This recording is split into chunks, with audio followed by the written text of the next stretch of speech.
I'm Walter Borchenko with B3K. We're really thrilled to have you all join us today. A couple of housekeeping things. We do have a question and answer panel. We're using Zoom for this whole process today. We also have a chat, and Francesca and I are going to do our best to look at the questions and answers as well as the chat. But we're trying to hold most of the questions towards the end, and we hope to have about a 15-20 minute question and answer process at the end.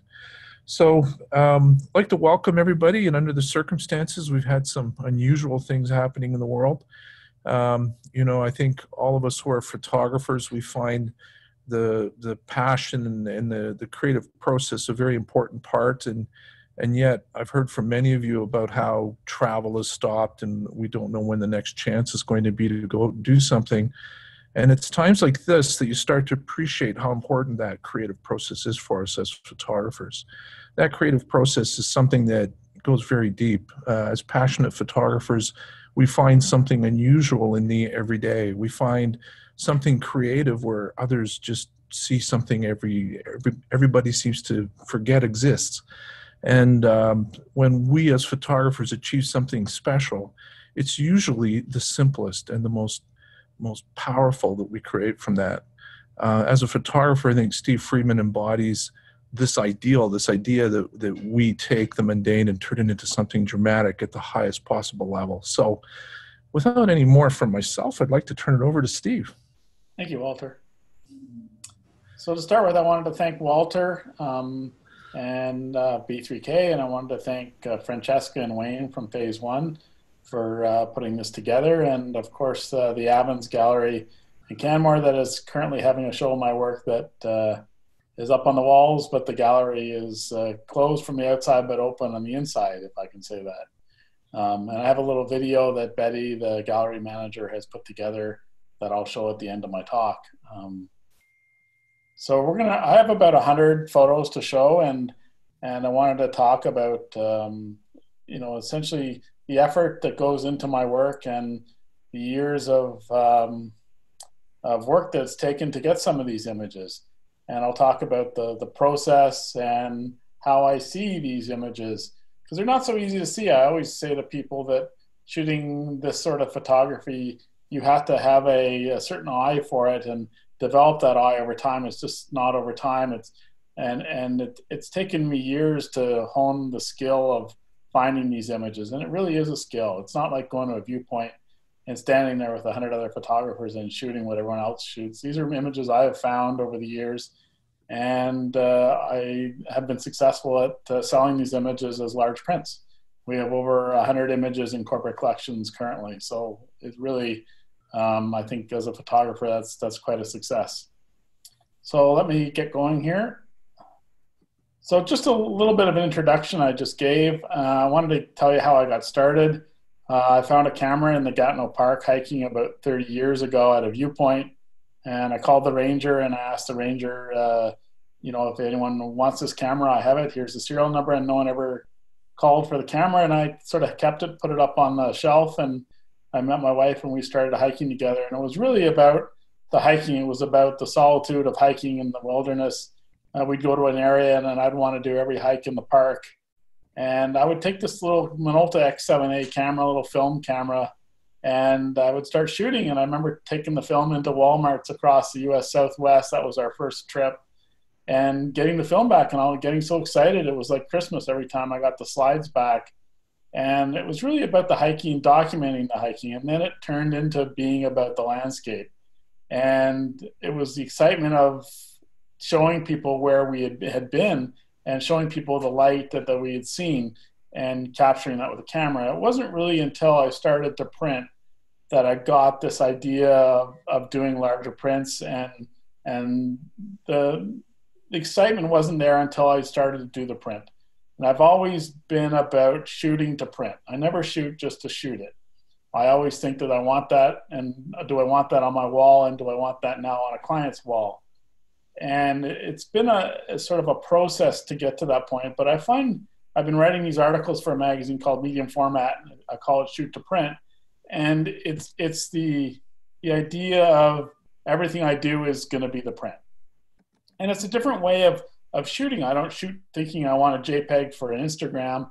I never shoot that way. In fact, my work doesn't really look that great on Instagram because it's highly detailed. And that's one of the reasons I use the phase one system. I'll get a little bit more into that. But it's really this idea of shoot to print. And when I'm out in the field, I'm actually thinking how I'm going to print that. And I shoot the chaos of nature. So basically the mess. And I try to make a story out of that mess. And really, my training really as an economist, I was an econometrician in Ottawa.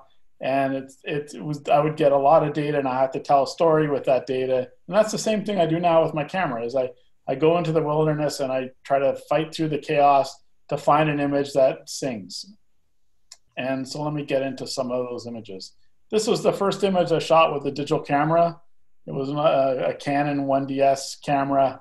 I remember laying in the water, pointing the camera down to accentuate the foreground. And it's interesting, over the years, I've reprocessed this image because the highlight, I had trouble with the highlight in this image. But it was interesting that the software has gotten better over the years. But you'll see there's layers in the image, and a lot of my images have these layers. This image was just about sold out. I only got a few copies left, and it's sold now over $200,000 in sales, which is really, I think, quite remarkable. It's really the design of the image, the layers in the image, and the play between the aspen trees and the light. And this has been sold corporately. I think there's about 8 or 10 corporate clients that have purchased it at the 10-foot size. I know Moody's in London, as an example, has this in their boardroom. This was shot about a year ago in Hokkaido, Japan, in a blizzard. And again, it's getting the lines in the right places. And it's the design of the image that makes this work. And it's a combination of you can't really see it very well, but the snow that's blowing at me and the sharpness of the leaves contrasted with the trunks. And this red sort of color in the leaves I thought was quite unique to still exist in the middle of winter. And you can see, and I brought this image at the very end. I'm going to show some of the high-res images. There's a little bird in this image. That's how detailed my images are. I captured actually a bird actually with its wings flying through the image, which is really interesting. Again, a similar idea, right? It's the layer in the image, the design, the layout of the leaves. Of course, the fog doesn't hurt. Fog is always helpful when photographing these scenes. It sort of hides the clutter. Okay. This image was from France. And what's interesting about this really is I had an idea of an image. It was in the lavender fields, and we were in the lavender fields, and I got stung by a couple of wasps or bees. And we had to abandon that spot, and we went down this dirt road with a friend of mine, and we found this tree, and we didn't have very long to capture this image. And it was really the placement of where the tree is in the scene. I let the foreground go soft and kept the sharpness of the tree. I'm not afraid to let areas of the image, especially foregrounds or backgrounds, go soft. It draws your eye through the image towards the tree. So in landscape photography, there's subject, composition, and light. So subject, I try to find an identifiable subject, identify the subject as the main theme. I always look at the background and its relationship to the subject. I use lenses to decide how large the subject should be.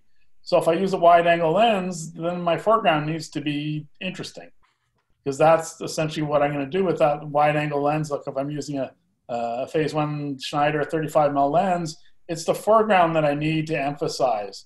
And if I use a 150 lens or a 240 lens, I'm basically isolating the subject. So that would be the difference between, say, a wide angle and a telephoto. I often shoot both portrait and landscape orientation.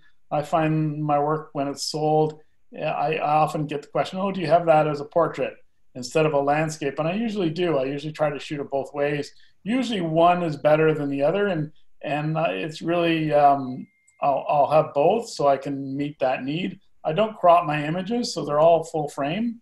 You know, I paid for this gear. I bought all my lenses, all the gear I've paid for. No one gave it to me. and in a sense, I don't want to throw away any pixels that I paid for, so I don't crop my images. And I do the wide scenics, but really my photography is about the intimate landscape. It's about using longer lenses, isolating subjects, and that's essentially most of my work is that intimate landscape. So here is an image from New Zealand. It's down in the rainforest on the South Island on the way to Milford Sound. And you can see that the subject here is the large trees on the left and right, but I also have this anchoring tree through the center that draws your eye through the image. Okay, an image from Hokkaido. And again, there's layers in this image. It's subtle, but the subject, of course, is the trees, but the background, I think, is very interesting. I spent 3 or 4 times going back to this scene over a 4 or 5 day period, and I wanted the image to have the background of the mountains.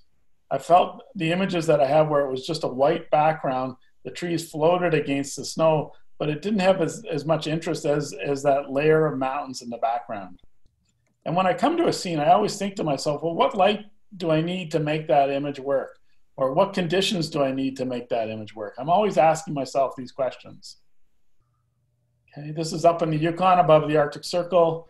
I remember shooting this image and there was a large wolf that walked by us when we were shooting this image. And he just walked right by us and down the road and he disappeared. It was kind of cool.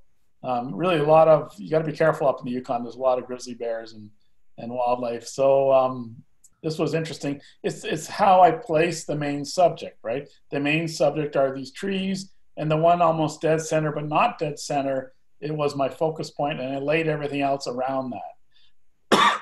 Of course, the foreground of the red understory of that's very dramatic.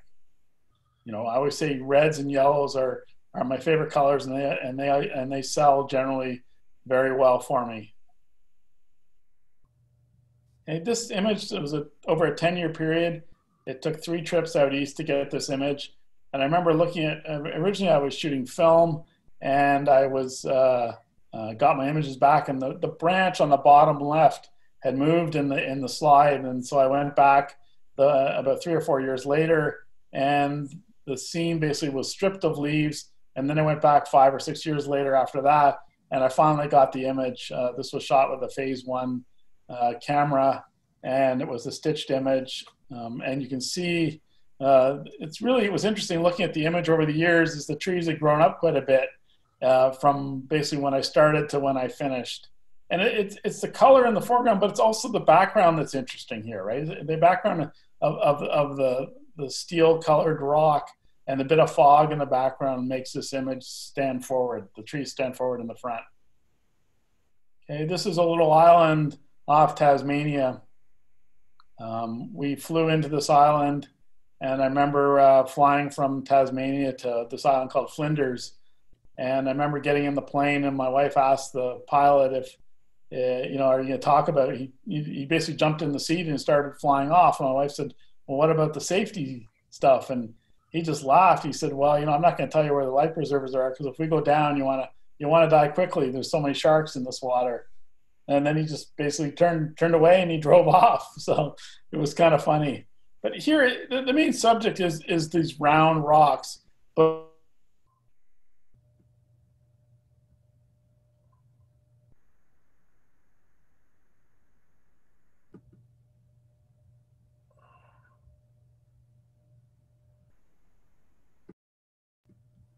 Uh-oh. I think we have an audio issue. We've lost sound, Steve.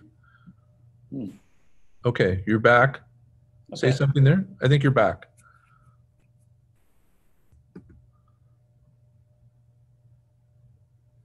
Steve, are you there?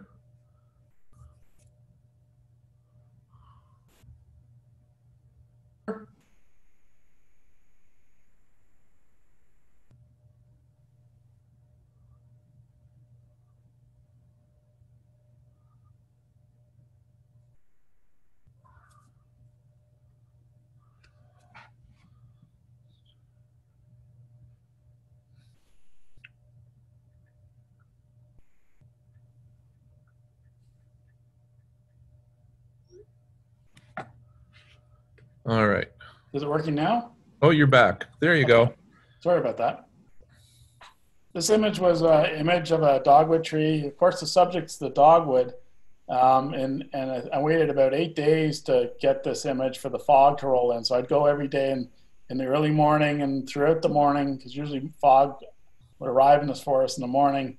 And it was the fog that made the image work. And I needed the fog to make the subject pop forward.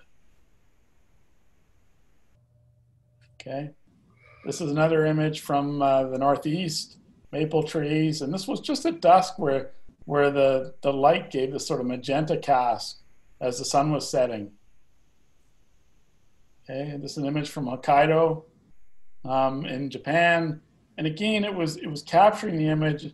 So the leaves were sharp, but I also got the blowing of the snow. And you can see it on the large print. You can see the blowing of the snow through the tree. And it gives sort of an ethereal effect, and the snow would blur the background, which made the tree pop forward. Okay, similar here, the dogwood tree here, the color in the dogwood and the soft sort of background makes the tree pop forward. And I always get asked, well, why do you put it in the center of the image? And really, the composition had no choice but to have the tree in the center. I'm not afraid to put things in the center of the image. And not, people always talk about thirds and rules, but really I find the rules can be broken. And sometimes the tree or the scene dictates that it needs to be in the center. And I don't mind the tree in the center. The thing is to find the angle where the tree looks the best. That's the key. Okay, same here, right? The tree is in the center, but there's two trees here, right? The background tree has the color, the red's in it, and it's the foreground tree that has all the moss on it. So there's two different trees in this scene. And this is a print that we have showing at the Evans Gallery in Canmore at 43 inches by 57 inches. And people always ask me, well, do you manipulate your images? How do you get that color? And this is an image where I actually took red out of the image to print it. It wasn't getting the detail on the reds. The red's a tough color to print. And I'm very careful with color and making sure that it looked like it was in the scene. I don't want it to look fake, if I can say that. Okay, this here was really dumb luck. I don't really get images where it's sort of dumb luck, but really I got one frame where the two ravens were sitting in the tree. And it sort of added another element to the image that I usually don't have in my imagery of wildlife. So it's kind of interesting that I actually have, because I always say to my wife, I don't want wildlife in my images. Okay. Again, it's the fog that makes the foreground trees jump forward.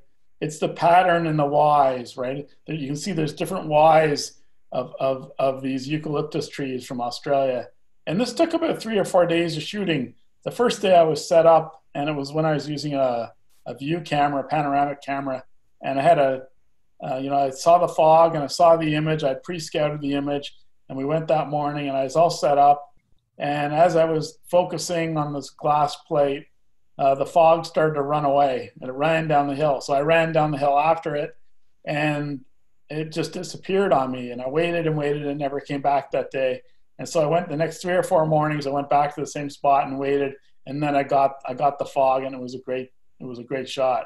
And what's interesting here, if you look in the top center, I can't sort of do it with. You can see there's a little bit of leaves in the top center. I find these little details make the prints interesting. And remember, I want people who are buying these prints to love them for a long time. I don't want them to get tired of it. I don't want them to just be a hit of color. Okay, this is the rainforest on Vancouver Island. I did a video for phase 1 when I first joined phase 1. And Wayne, the fellow from phase 1, and the fellow from New York, they're both from New York, came out to see me, and I took them to this forest, and I was shooting the scene, and I remember telling the guys that you got to be bear aware, and they were looking at me like I was crazy. And I said, well, you got to be aware there's bears around. And I remember them looking at me like I was on another planet, and they were looking all around for the bear, but we didn't see one that day. But what I wanted to show with this image was the depth of field, the ability to get amazing depth of field with medium format cameras. And this is something that I use. There's a setting in my camera where I can set hyperfocal focus, and I can get this point of focus in the lens so I can get this 3D look.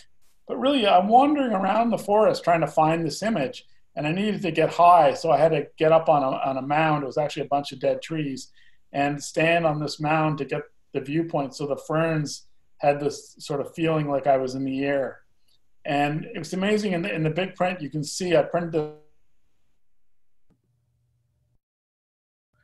Steve, I think we lost your sound again.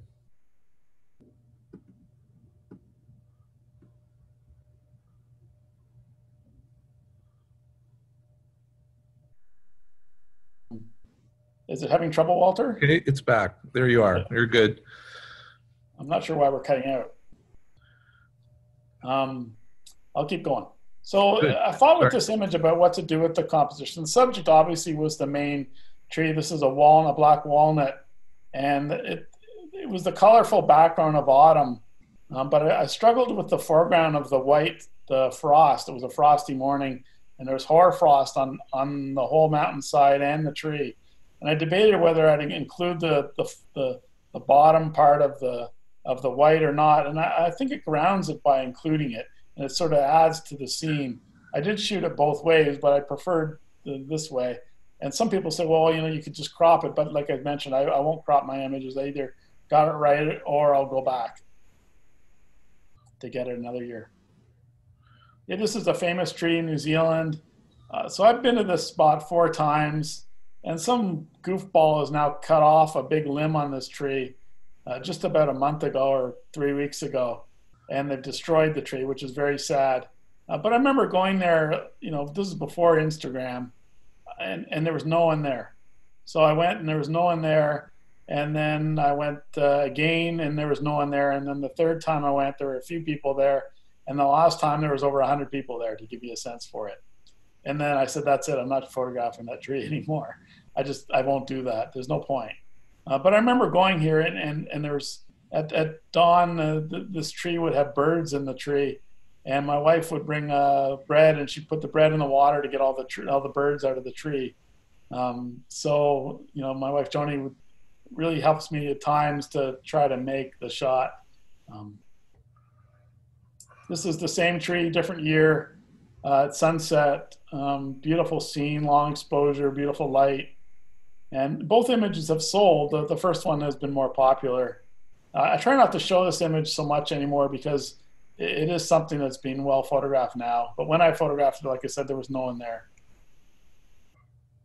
Okay, this is a forest that had burned. And I'm currently working on a project of a large format coffee table book, 13 inches by 11 inches. And it's titled Rejuvenation. And really, that's really with my photography, that's what I'm showing is rejuvenation. I'm showing the regeneration of the forest or the changes in the forest. And a lot of these places that I photograph are now gone. That image that I said has sold over $200,000 in print sales, that image is gone. Those trees have now died. They're all black.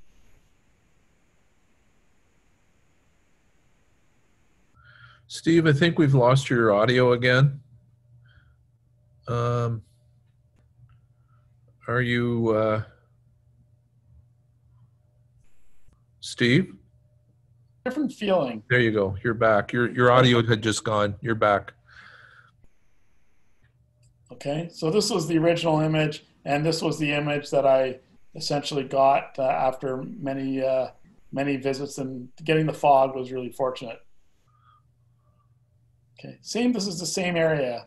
Okay, so 2 different distinct images, the same area, and again, both have sold well, and it's the layers in these images that are interesting, right? Okay, this is an image of snow. I just took this image, and the cascading of the leaves contrasted against the trunks. It's finding the spot in the forest. The subject here is the strong elements of the cascading down, the layers of the trees, but there's little details. And with this phase 1 system, I really can capture these details and actually can focus with the lenses on veins and leaves. That's how amazing the detail is. And it's the foreground of the leaves and the snow that I found quite interesting. And having that element, I thought was an interesting aspect to this image.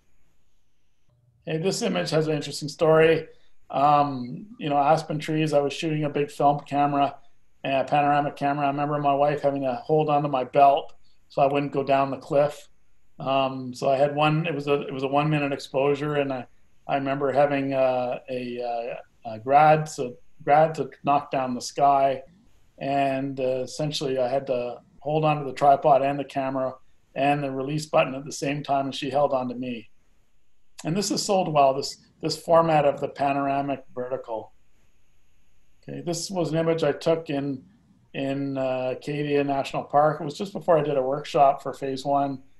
And again, the subject here is interesting. There's layers in the subject, right? There's the reeds, the lily pads, and the reflection. So I tried to have multiple points of interest in my image to keep people interested for a long period of time. I don't want it to be just one thing. Okay, and this looks easier to shoot than it actually was. This is using a 240 mm lens, Schneider 240 lens, and really it was difficult to decide, what was in focus and what wasn't in focus. And I'm always thinking, because I never use autofocus, I'm always saying to myself, well, what do I want in focus with a longer lens? Because I don't focus stack; it's all one shot, one image, and I let the foreground go a little bit soft and you can see the individual grains of sand in the wave. You can see grains of sand, which is amazing. The droplets of water, and this was 4,000ths of a second. Okay, so this is a 150 mm lens, and it was the hoar frost again on the trees, and the contrast between the sort of the gray and the what's left of the autumn color. And this is the panoramic version. And this is the image that's hanging at the Evans Gallery at 90 inches across. And so this is what first drew me to the image, was this idea of the subject being the orange versus the frost and the layers in the forest. And then I saw this, right? So I shot both, of course. And this is the one that I picked as the one I wanted for the print. I just thought there was more interest. There was the frost on the foreground. There was the layers of texture in the forest, and there's hints of red and green within the image. I thought it was very interesting. Okay, so composition, essentially wide angle versus telephoto. I talked a bit about that. I talk about the foreground, middle ground, background. And what I call my imagery is I call it an intimate stacked landscape. The image is stacked. There's a foreground, middle ground, and background usually in all my images, and it's that element that I use. Generally, if I'm using a longer lens, I need to decide which part of the image I'm going to keep sharp and not sharp. If I'm far enough away from the scene, I can use hyperfocal focus and maintain sharpness throughout. But I don't feel that's something that I need to do always. I do use rule of thirds, where you divide the image into thirds and you place key elements on those dividing points. But I don't look at my image and say, well, where are the rule of thirds? I'm sort of past that. I don't really, the compositions now sort of come natural to me. At the beginning, I decided where elements would go, but after I've been shooting for 30 years, it sort of comes natural to me. I sort of have an eye of what feels good, if I can say that. I'm always looking for lines, patterns, or rhythms in the nature to create the interest in the image. And whether it's lines as an aspen forest, or lines in a beach, or a sand dune, or patterns or rhythms, I'm always looking for that. And one thing that's interesting is I'm always told my images have great balance.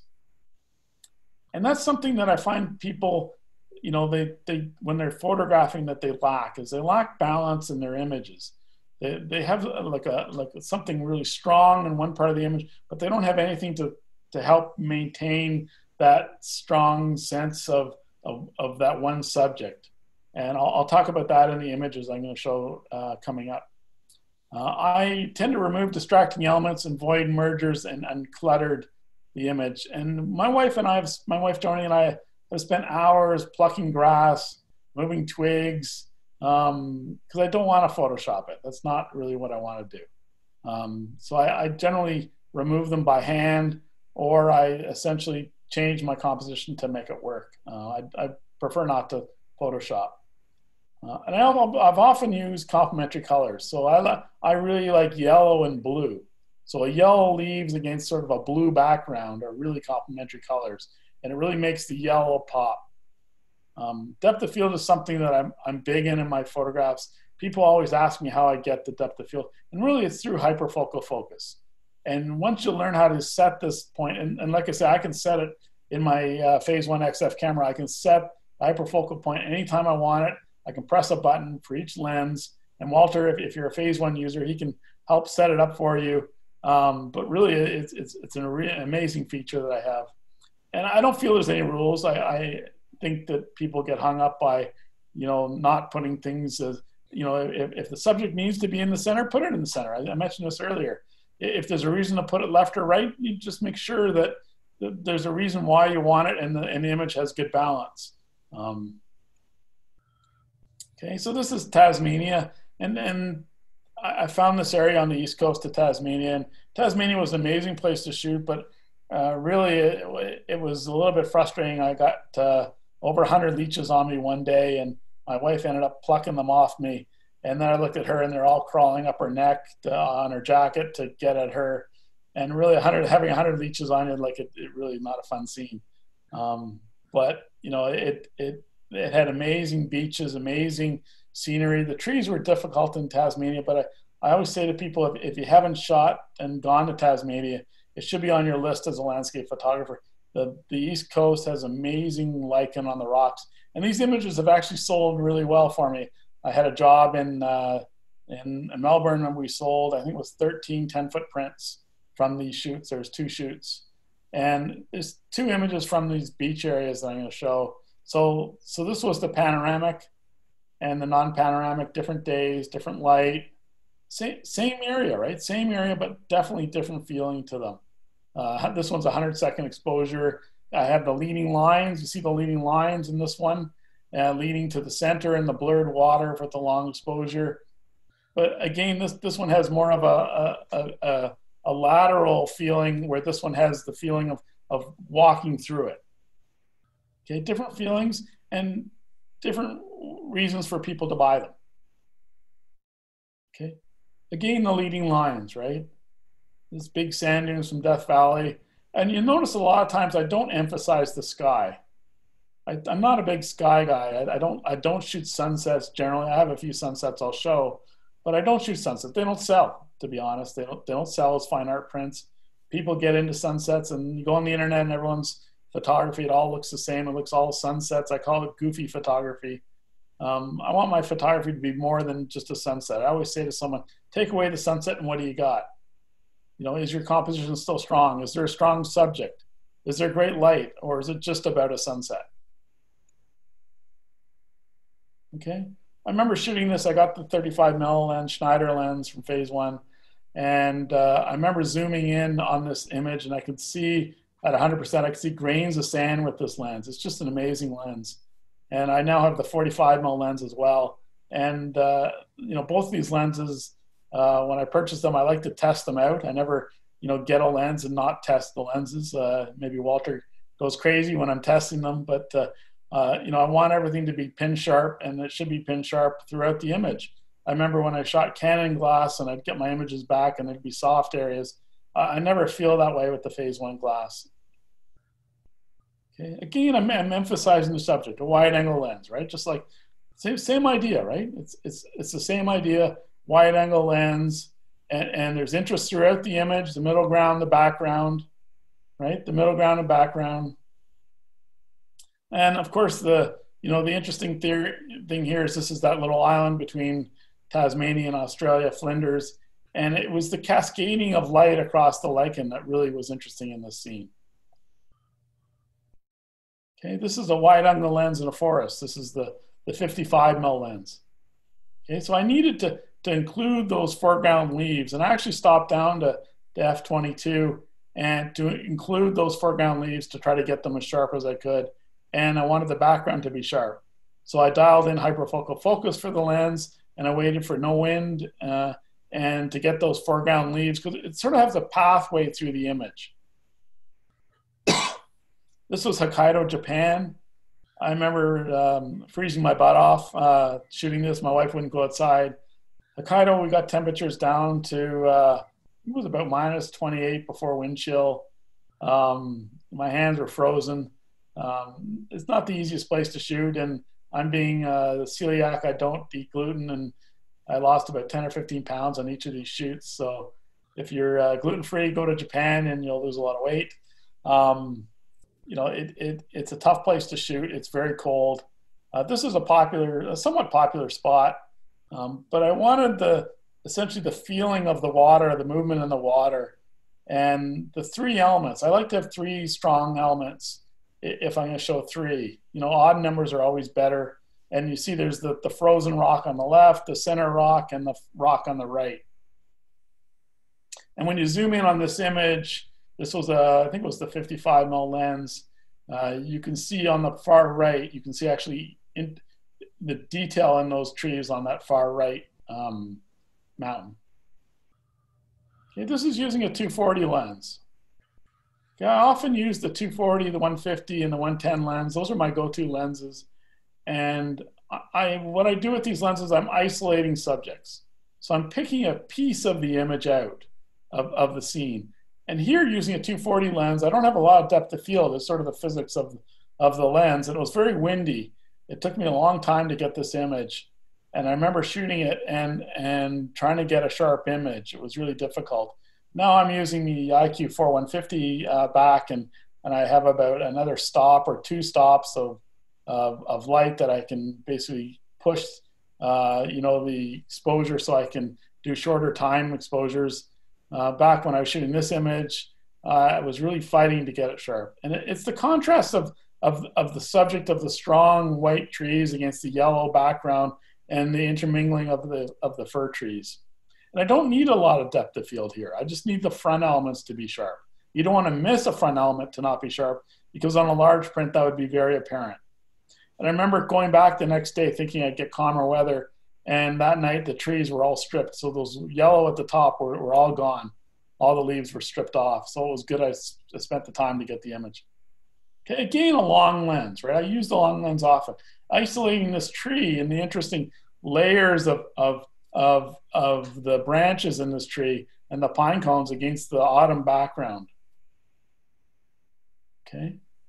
I remember shooting this image and I had trouble getting a sharp image. It was just blowing really hard. You can see in the center left area, you can see the wind pushing sand off that little dune. And essentially here on my camera, I have a setting to know when I have it's called vibration delay. So the camera won't fire until the camera is still. And it wasn't firing because the image, it was just too windy. The tripod was moving. So my wife held down the tripod long enough so I could get an exposure off to get a sharp image. Because it wouldn't have looked nice as a big print. I have printed this at the smaller size that I sell, 30 inches by 40 inches. And it was important for me to have some texture in the dunes. It didn't have to be super sharp because that was sort of part of the scene, the soft scene.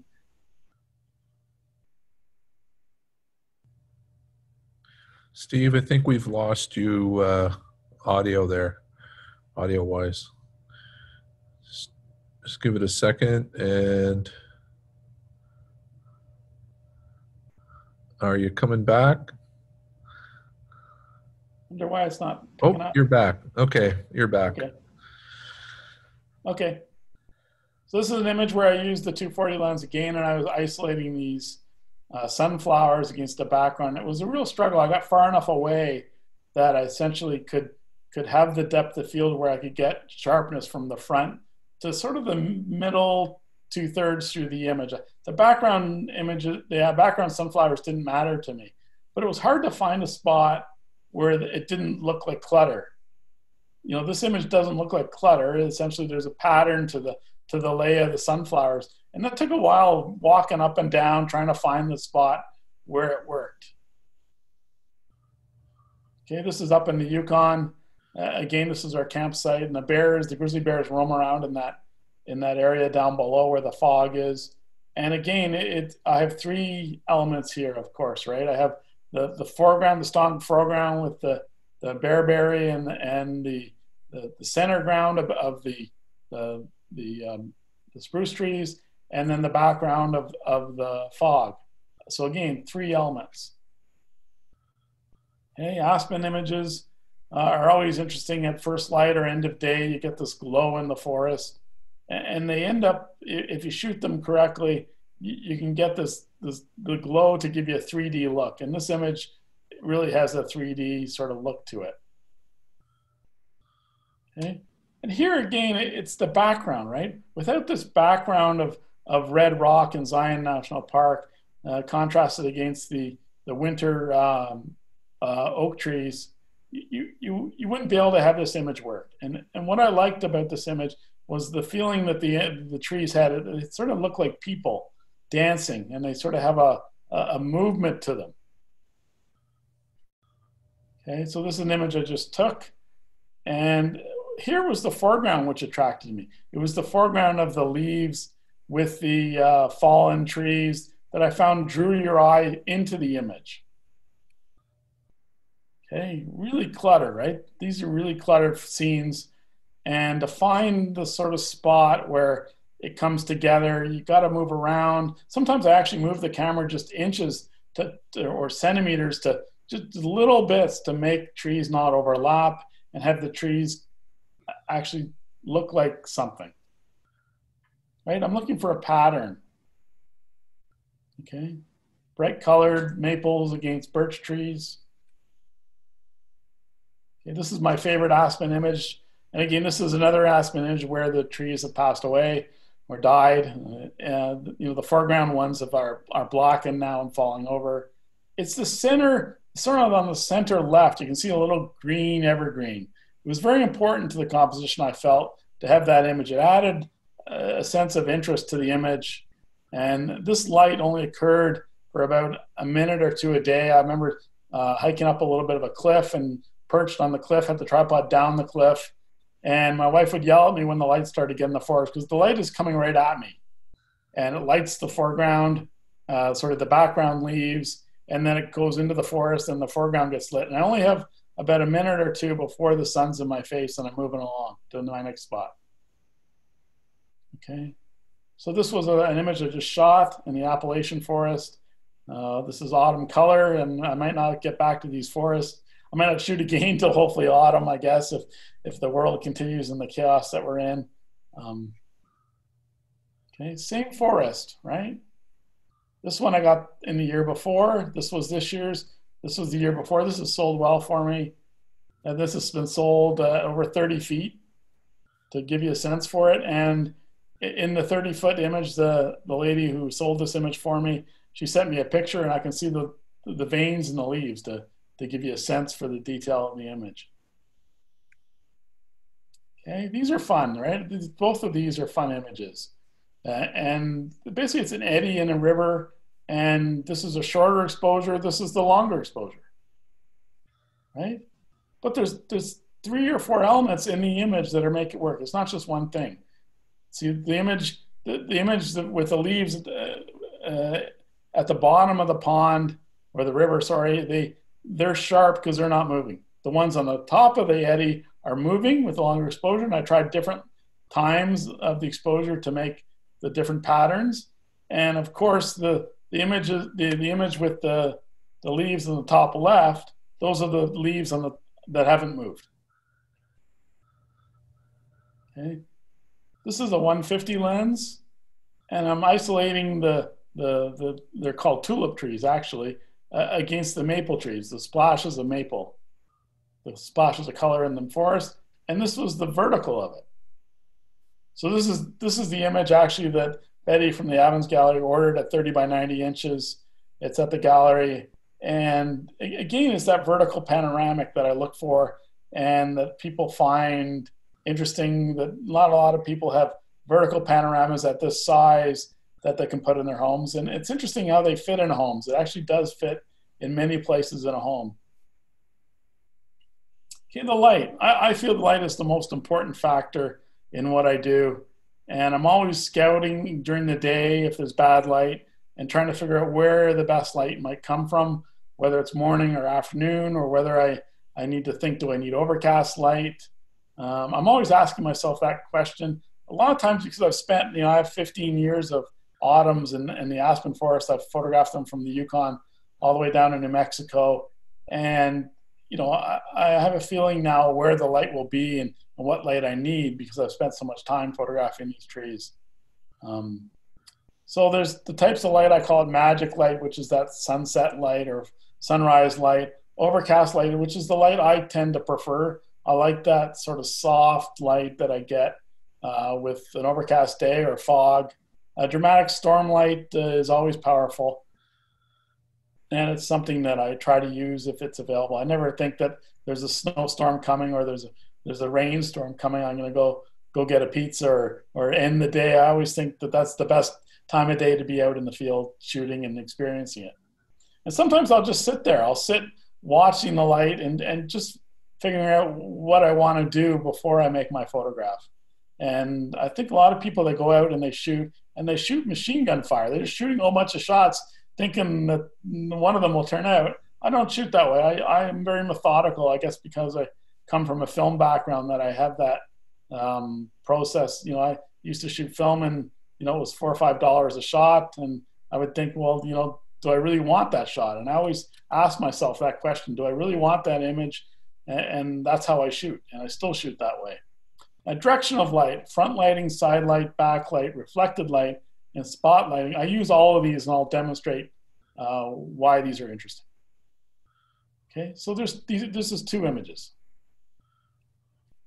Totally different feeling, right? And I spent a few days photographing this scene. This was a sunset and this was a snow day. Like, definitely different feelings, right? And if you're out long enough and you have a shot composition that's really interesting, I tend to spend many days shooting that one scene to try to experience the different light.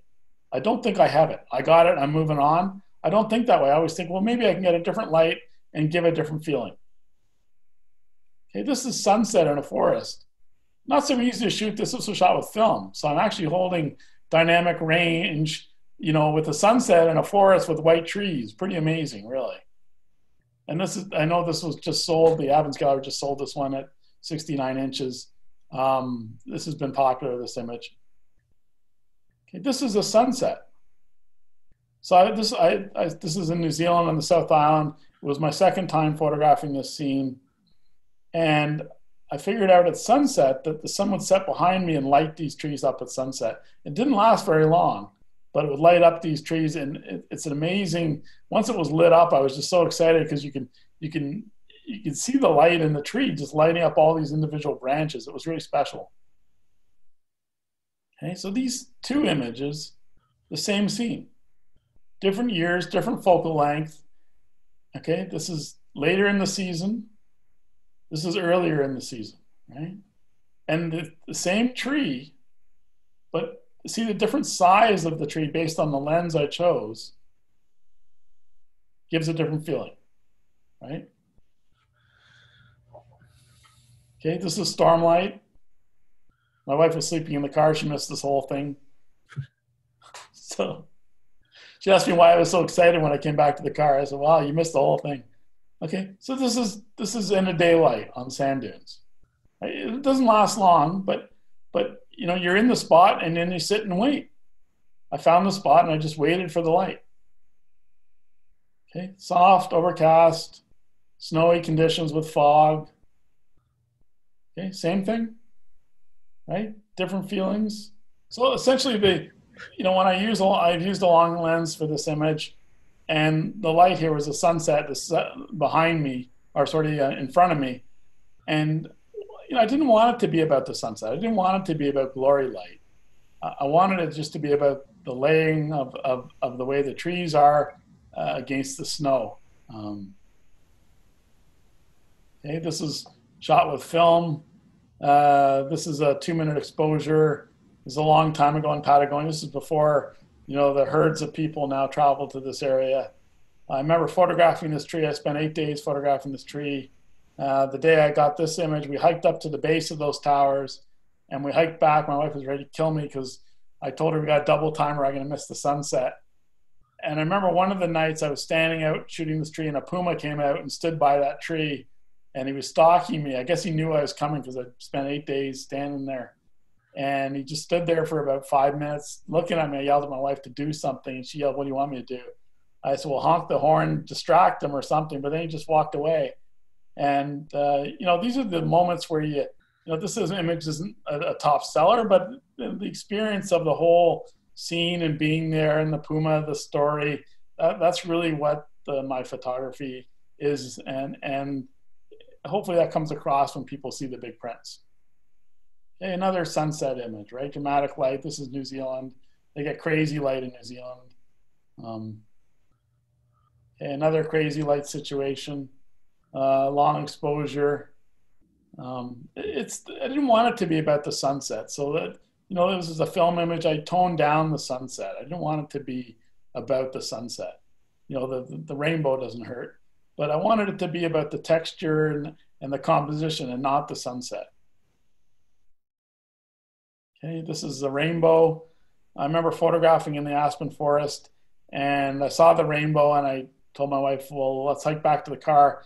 And we rushed to this spot, and I knew this spot existed, and we got to the spot, and I shot it. I only got one set of shots off for the rainbow, and then it disappeared. So really, you got to act quickly. A dramatic light again. First light, 2-minute exposure. Mountain Hardwear actually purchased this image for their catalog one year and for their shows. Okay, storm light, right? Very dramatic. Okay, this is soft light, spring, overcast. Again, overcast light. It's really, in the fog, it's really the best light, I think. Okay, the rainforest, Vancouver Island. Okay, this is in the east, the maples and dogwood trees. Actually, those red ones are dogwood. Okay, and there's the dogwood again in the fog. Right, I just shot this image in Yosemite. It was interesting. I found the spot and I arrived and I shot it, and I wanted to shoot a panoramic of the image, and I just ran out of time. The light didn't last long, and I got the tree, but I didn't get the panoramic. So I went back the next day. I didn't get the fog, but I got the panoramic image. And I think both are interesting. I think I prefer the panoramic, even though the light's not as sexy, if I can say that. Okay, fog again, right? I've been to this spot 8 or 10 times over the years, but only once. Okay, Steve, you've cut out. Steve, you cut out again. So,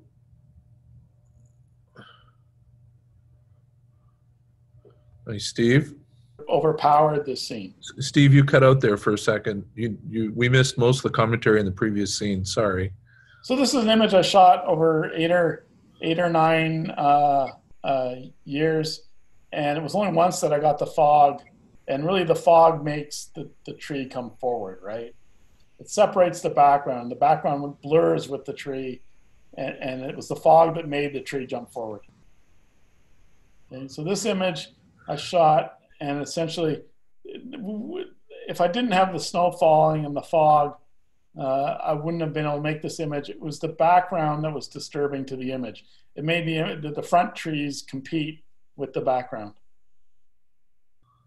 Okay. Again, the sort of the foggy, snowy scene, right? It blurs the background, so it's just about the structure and the composition.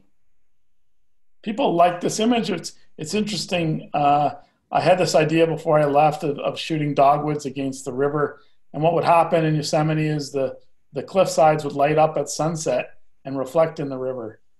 And I remember shooting this scene, and I remember getting home and looking at my image, and I could see in the high-res file, I could see ants crawling on the branches. And I remember my wife and I were standing there for hours waiting for the light, and I remember getting bit on my neck and on my legs. And it was funny when I went back home and I saw the ants on the branch. It reminded me of getting bit. Okay, so this is the sunset in the pond. So this is the Katy National Park. The sun's setting, the clouds are lighting up, and the clouds are reflecting in the pond with the lily pads, right? So this is mid-morning, and I'm standing there and I'm looking at the scene, and all of a sudden the sun gets high enough into the sky that the cascading of the trees behind me, the reflection of them on the pond, started to occur. And I just waited and waited till it was strongest. And there's multiple layers in this image. There's the layers of the trees cascading the vertical lines. There's the foreground of the leaves with the little water droplets, and of course the reflection. And when you zoom in on the file, you can actually see the beads of droplets on the little leaves, and you can see little reflections in them. It's really cool. Okay, this is my first phase 1 image that I printed. I remember printing it 43 by 57. It was for a gallery. And I remember when it rolled off the printer and I phoned up, I think it was Wayne from phase 1, and it was the gradations of colors that are sharp but smooth. I call it sharp but smooth. And I never really experienced that before with a digital camera. When I shot film, I had that feeling, but not until I started shooting the phase 1 system. And it's really, you see that in the reds. I call it sharp and smooth.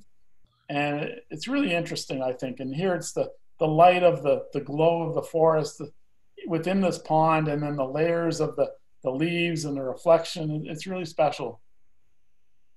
I just shot this in Yosemite, and it was interesting. I was doing a little workshop for phase 1 and Bear Images in San Francisco. And I took people to the parking lot of the hotel we were staying in, and I showed them this image, and it was basically what would happen. Steve, you just went quiet. I think we've lost you there.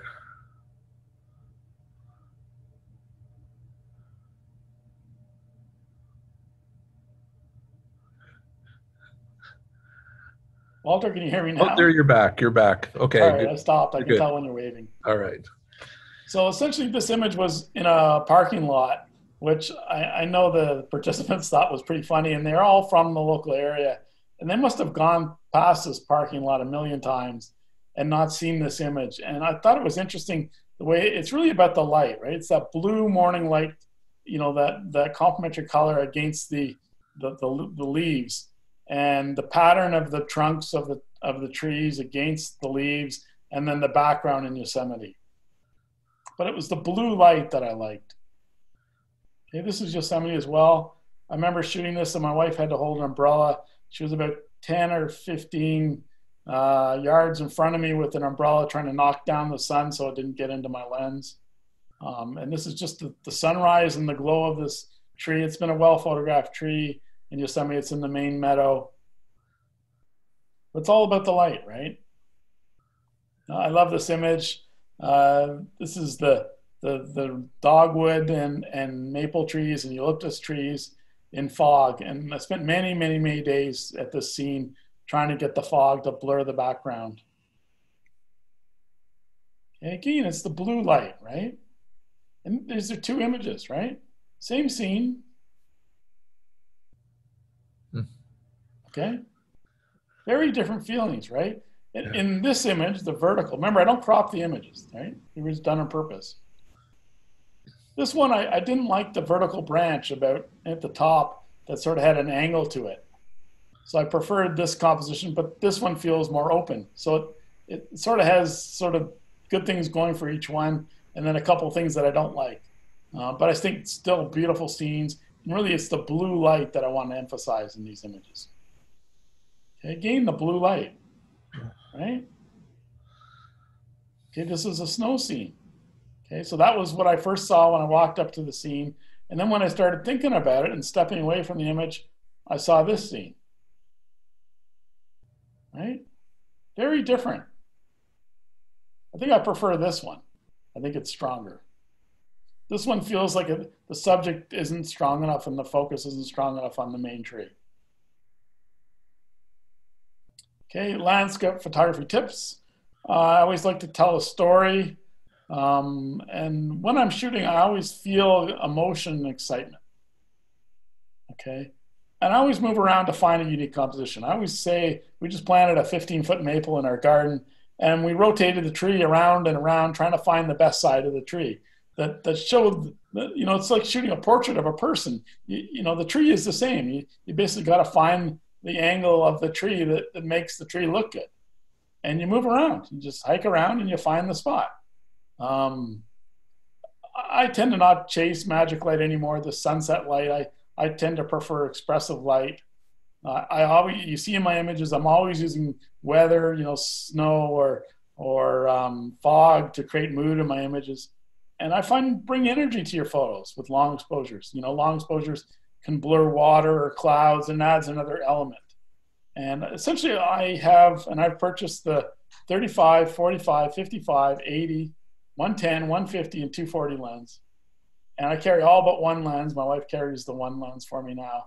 And I find I choose the lens and I stand in the place that is appropriate for that lens because I'm not cropping. It's all full frame. And I believe in that. I paid all this money for the pixels. I'm going to use them. I've said it. Okay. So here's a panoramic of trees and the cascading hills behind. This is the rainforest on Vancouver Island. Very difficult to see these scenes. And I meant to bring it, and maybe I'll before the questions, I'll pop out and grab it out of my bag, is I use framing cards to find my images. So essentially what I do is I have a piece of cardboard about this by this, and there's a hole cut in it, either a panoramic, or for me, the orientation for my camera is 6x4x5. And I walk around with these cards and I basically put them up to the landscape to find the scene, because it's just chaos. That's just pure chaos in this scene. And so it's finding the spot where all the trees make a story, right? Where they lay correctly. And how much foreground do I use? And I remember taking Wayne from phase 1 out into this forest, and we drove out down this dirt road on Vancouver Island. It was a long drive. And we get out and Wayne's saying, well, why are we getting out here? And I said, well, there's a shot here. And so we hike a little bit into the forest, and I put my bag down, and Wayne's looking around and he's going, well, where's the shot? I said, it's right in front of you. He says, I don't see it. And I said, well, it's right there. And he couldn't see it, and he can't see it until you have the framing card. And I think it's key to shooting these images is to use a framing card, and there's no reason why you shouldn't be using them. Okay, beautiful light, right? Backlight, right? And side light. Here, it's interesting because what I did here is I'm emphasizing the foreground, but you notice the tree line in the back, right? There's no sky. I'm holding you in with that tree line. So you can walk through the image. There's lots of, of interest through the image, and then that layer of trees holds you in the image. Okay. Another beautiful panorama with snow and the grasses and the trees. It's the play between the two trees, the two hillsides of trees, right? Okay, this is really luck getting a rainbow as you're hiking. Okay, this really emphasizes what I call the stacked intimate landscape. You can see you can see the flax in the foreground in the middle left. You can see the tea trees, and then you can see the background trees. It's stacked, right? There's layers within it. Even though it doesn't appear that way, there's layers of interest through the image. And I find my work always has these layers of interest. Okay, same thing. Okay, this is a rainforest in New Zealand. Okay, this is Yosemite with a pond, right? I've been to this spot over 100 times, really over 100 times. And only a couple times I've gotten this tide pool with the light. This is a busy beach. Okay, this was in a workshop I did for phase 1. And I remember taking people through these slot canyons, and no one saw this little scene. And they're all looking for the big scene. And I said, well, come on, guys, look at this beautiful little scene. And you look around, and like I said, use those framing cards to find pieces in the image. Okay, this is where our last house was located. It's right in front. This is a long exposure. I use the breakthrough filters, and this one I'm using a long exposure. Steve, we've lost you again. Yeah. We'll see if you come back. You usually come back within a couple minutes. So Steve's out in Salt Spring Island right now, and Yeah, I'm in Toronto, and I can hear you now. Francesco is in New York, and it's incredible that this works as well as it does. So cool. Thanks, Steve. Okay, thanks. It's funny, we have the most expensive Wi-Fi the internet package going. But anyways, I guess being so remote, I think a lot of people are using the internet. I think that's the issue. Yeah, I think it is. I think it Yeah. is. So this is a long exposure. This is where we used to live. It was right in front of the house, and it's a long exposure that I used a ND filter for. I don't use them so much anymore because I have the ability to use frame averaging. Okay, just a little scene, right? It doesn't have to be a big scene to be interesting, right? Okay, so this is spring, this is autumn, right? Just keep going back, and I love both. Like these, I call this one silver lily pads. This was, and this is the spring. I was supposed to be at the spot 10 days from now, but it's not going to happen. So like, look at the difference. Right? And both work. I think these are beautiful sort of images. They're very Monet-like. Okay. And again, these are longer lenses, 240 lens, but I just decide, I don't use autofocus. I've never used autofocus. I decide what I want to focus. Right? I always decide. When I shoot it, I decide what I want in the frame. Okay. And I wanted to show a few images from my talk I did for Bear Images in San Francisco. This is a 180-inch print, 60 inches by 180 inches. And I'll show you the file from this shot. In the file, you can see the veins on the leaves, and you can see cobwebs in the forest. Just stunning. Okay, these are all 43 inches by 57 inches. Right? Beautiful images. Okay, these are 30 by 90s, except for the one on the far left. Right? So what I brought with me today is I wanted to open up Photoshop. So this is the image from Hokkaido, and I wanted to zoom in on the bird. See it coming? You see the bird? You see its wings? And you can see this is the full size of the image, 43 by 57. Look at the detail.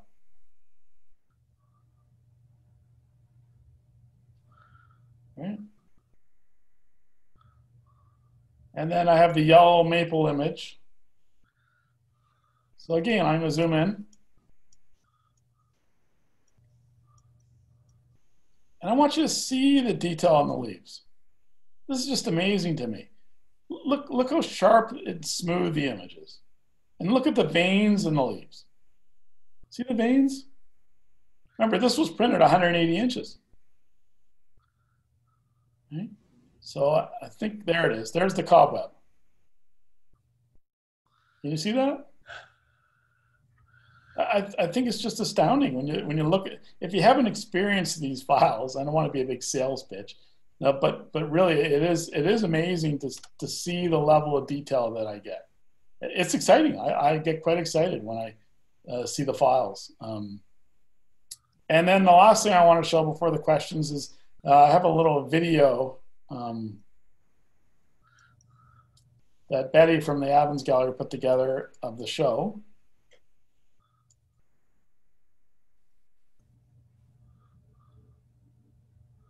So these are all 23 inches by 69 inches. This is the 30 by 90 inch. I think that 90 inches, that's a big print. All right, these are 23 by 69s. And they look real, right? They're colorful, but they look real. I want my work to feel real. I don't want it to be look like Photoshop. It's not Photoshop, it's hard work. You don't get these images sitting on a couch. But they're all hard work, and there's nothing easy about it. I've been stalked by a puma. I've been covered in leeches. I've been 10 yards from a grizzly bear. You know, it's sort of part of the deal. And, you know, I've been minus 30 Celsius in snowstorms, freezing. You know, it's just part of the deal. And you have a focus and a vision, and you put the work in to get the images. These didn't happen just all in one go. They're years of effort. And really, I think experiencing nature and finding something that excites you is the most important part.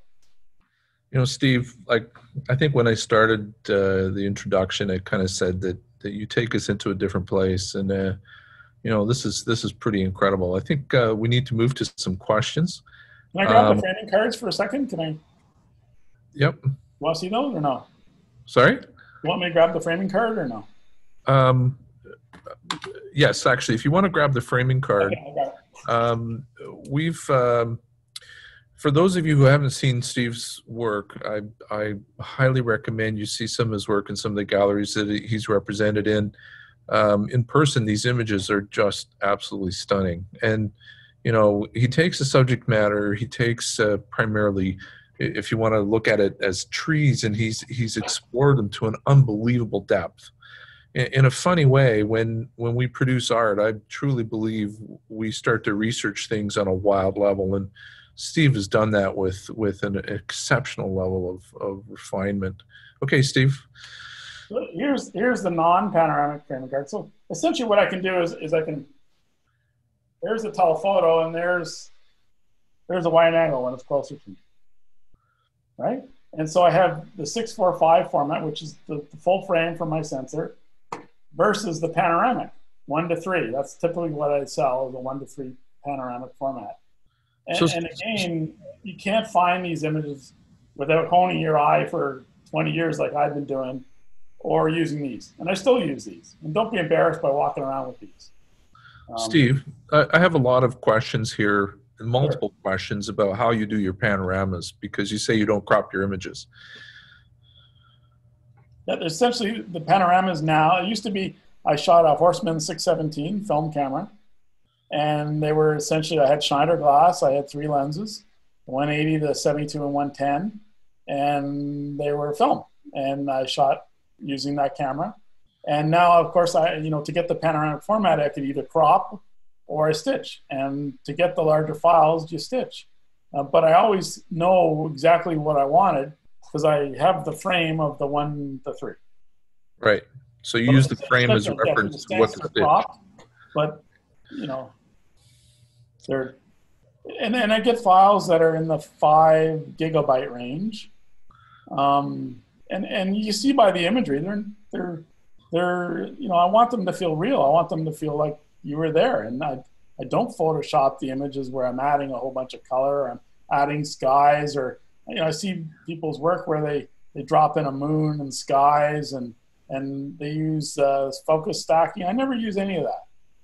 Okay, so there's actually, you're just covering another question from Kevin Raber. Do you use focus stacking on any of your images? Never, because I don't think it's needed. If I want more depth of field, I move back, different lens, or I use essentially I let part of the image go soft because it doesn't matter. It's not I don't think it's needed, to be honest, with landscape. For my photography, remember, leaves move. So the biggest thing with photographing trees is movement. That's why when the IQ 4150 came out and I got 2 extra stops of basic ISOs, where I could push the exposure so I could use a higher shutter speed with the same quality of file, that was huge for me. It allowed me to stop things where I wouldn't be able to do it before. And I spent hours just waiting for the wind. Because think of an aspen leaf. It moves just breathing on it. Right. And I showed you that shot of the yellow leaves, how sharp it was. We have another question. It's more of a variation on the theme where someone's saying, Steve, when you stitched your images, are you using a technical camera to facilitate the stitch? And here I'm showing an XT, which has some movement in it, and some of the other cameras. But this is what you're using, right? Yeah, that's what it is. Right. So in terms of how you're doing it, do you want to give a little bit of an explanation there? Each lens has a nodal point. And so I set the for anything less than 150, I need to figure out the nodal point, and phase one actually knows the nodal point for each lens, or you can figure it out on your own, and there's videos online that can figure out the nodal point. And so I have a rail, and I set the nodal point, and I stitch around that nodal point. And essentially, I'm not stitching for anything but the composition that I have in mind and for file size. So from your standpoint of, let's say, doing a vertical, that's a significantly bigger challenge. Are you still typically? You got to be level on both on both levels. Both, like you got to be level on both. Right. Both axes, right? Right. Okay. And really, the thing is that it's the quality of the files I'm getting now, where the film camera just can't compete. Another question here is, how long and how much time do you spend scouting locations before you get to put the camera someplace or put it down? It's from Alan To Speaker. give you a sense for it, I was supposed to be in the East Coast photographing, and this will be my 4th trip to that area, and all the shots are ready. I already know where I want to stand. Now that's because you've been there before. Been there so many times. And sometimes I'll spend 3 or 4 days just wandering around in a forest because it's just chaos with these little cards trying to find the spot. Like they're not easy. It's not easy to get those images. Look how many images. I showed 100 images, and it's not easy to get that type of imagery consistently. Another question is, how do you market your images in these days of 500px saturating the world? Well, my images don't look like those. That's so true. They all look goofy. Like I hope I'm not offending anybody, but it's goofy. Like it doesn't feel real. It's not. And my work is different. It doesn't show well on the web. It shows well as big prints, and that's why I was grateful that Betty from the Avons Gallery put together that little video, because you can see the big prints, and you can see the detail in them. I'm shooting purposefully. I don't go out thinking I'm going to get lucky. I never feel I'm going to get lucky. I always feel I'm going out and I already know what I want. So it's a completely mindful process. Yeah. Right. Yeah. It's not. It's like Bertinsky going off and he's going to photograph this mine and wherever it is, Chile or whatever. He knows what he's going to do. Right. I know what I'm going to do. I know all the images I want. I've been there so many times. So there's another question here from Bruce Grayson. It's how is your work mounted and framed? Essentially, Like it's the mounted large to die bond. I print them all, and they're mounted to die bond, and there's a cleat on the back to hang them an inch from the wall. All right. How high do you go in ISO on the IQ? I did an ISO strip for talks I've done for phase one. And I'm comfortable with definitely 800, and 1250 I think is very doable. After that, I'm a little bit more nervous just because I like to print large. And when you print large, every little flaw in the image is very apparent. Right. Every mistake you make, whether it's depth of field, focus, composition, light, it's all apparent when you're printing large. If you're only printing, small, 20 by 30s, like it's not as apparent as a large print. It's very apparent in large prints. You have to be on the ball. Okay. And really, these days, people say, how come you don't take a laptop with you when you're shooting? I say, I don't have to. I already know it's sharp. I got the camera. I use live view and I double tap on the back, and I know I got focus. Well, I think that's also your comfort in using the equipment all the time. So that's also a big deal. You're right. Big deal. There's a question here that's interesting. It's from Noah Wetzel. He's saying, what are your thoughts on artwork numbering? What each different image? Do you separate your numbering by the different sizes, or do you separate your sizing with the versions and editions? No. Each image can be printed 50 times no matter what. So whatever size doesn't matter? No. So it's the number of times you print it. Most are selling out, I think, 3 or 4 or 5 images I have to check, which is pretty good, I think, considering, it's a tough thing to sell big prints at big prices. I think they're good prices. Okay, so this is an odd question, but it's an anonymous one here. if you come home from a trip and realize the image isn't quite level, do you go back and reshoot it, or do you use Photoshop to rotate? I think if you do rotate, where would you do it? Well, it's not so apparent with trees, right? Right. Right, because the trees go in all directions. Like that image that I'm showing here from the gallery. Look, they're bending this way or they're bending this way. You know, it's not like shooting a horizon. I use a level. Like every time I shoot, I have a level on the camera. Um, Right. you know, And it'd that, be nice to have a technical camera like the new XT. If you hold it up again, Walter, you know, it'd be nice to have that ability. You know, when I tilt the lens up into a forest, not to be able to correct for the shift. You know, it would be nice to have that, but right now we need to get longer glass for me. yeah, I think that's coming, which we're Coming. very exciting about. There's an interesting question about f-stop, and I'd like to make a technical note here first.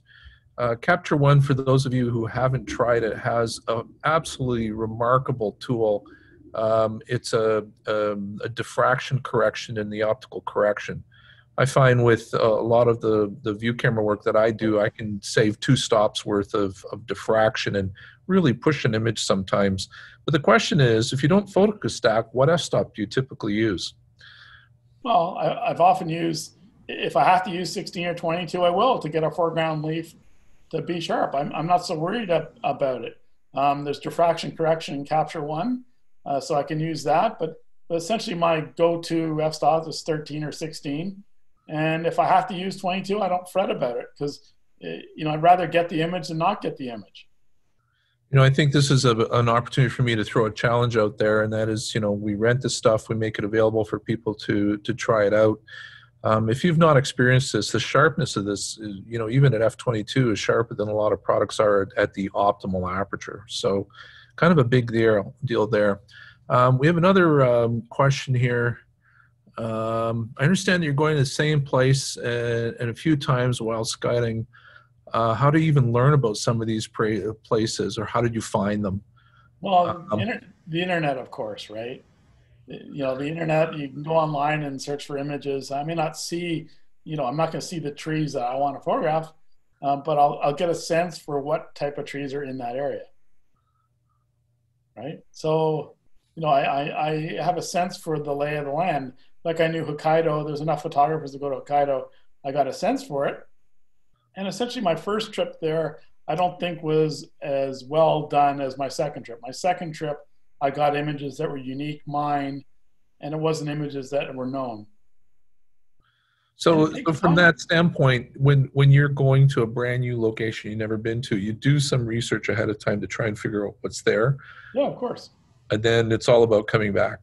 Yeah. Yeah, it's finding the spots, and then, you know, once, because you going there and experiencing it, you'll have a vision of what you want. And it Right, doesn't necessarily happen the first trip. right. You know, it takes many trips to get the vision, really I'm dedicated to what I want because I know what I want. I just have to get the time in to do it. That's why, obviously, Everybody's challenge. well, it's All right. it, but you have to have a vision, right? A lot of people don't have a vision and they Yeah. end up shooting the same stuff. Like why is the photography, landscape photography all look the same? It looks goofy in my mind. It's they're all using this luminous mask and they're making these foggy looking images that they it doesn't look real. I want it to feel real. They are real. You I know, used to again, do my film of it. I used to do I my wish film people of could it. see your images the way they really are, because, you know, the screen really doesn't do them justice, and they are absolutely spectacular. I've Well, thank you. traveled the globe. I've done 500 plus events across the world and seen a lot of different work. And these things are just, they truly show your unique spirit, Steve. Well, thank you. Listen, I think our questions have kind of wrapped up at this point, and I'd like to thank everyone for joining us. This has been a terrific opportunity to just share and create a distraction for all of us that's fun and inspiring for all of us. So, Steve, thanks again, and Okay, thanks to thank you, Walter. everyone. We really appreciate you joining us today. All right. Thank everyone for Thanks, coming. Thank you. everybody. Take care. Bye, everybody. Stay safe.